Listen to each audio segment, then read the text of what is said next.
భాద్రపద మాసం అంతా 9 రోజులు వినాయకుడిని పూజిస్తాం. తర్వాత దసరా రాగానే అమ్మవారిని పూజిస్తాం. ఇంకా 10 రోజులు రోజు ఎక్కువ.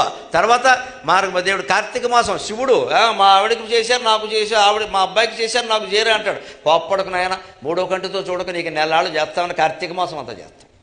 తర్వాత వాళ్ళ మేనమా వస్తాడు మార్గశిర మాసం మహావిష్ణు. మాదో పార్టీ ఉంది మీకు తెలియదా వైకుంఠంలో, ఎంతసేపు శివుడు పార్టీ అయినా మా సంగతి ఏమిటి అంటాడు. మొత్తం ధనుర్మాసం అంతా దప్పడాలే, పులిహోర చక్కెర పొంగలి.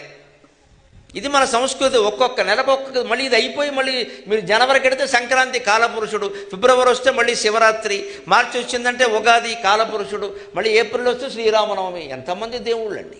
ఇన్ని రకాల వైవిధ్యమైన ఆరాధన హిందూ ధర్మంలో ఋషులు ఎందుకు ఏర్పాటు చేశారు అంటే మైండ్ నీడ్స్ వెరైటీ, మనస్సు వైవిధ్యాన్ని కోరుతుంది. ఆ వైవిధ్యాన్ని మన ఆరాధనలోనే ఏర్పాటు చేశారు.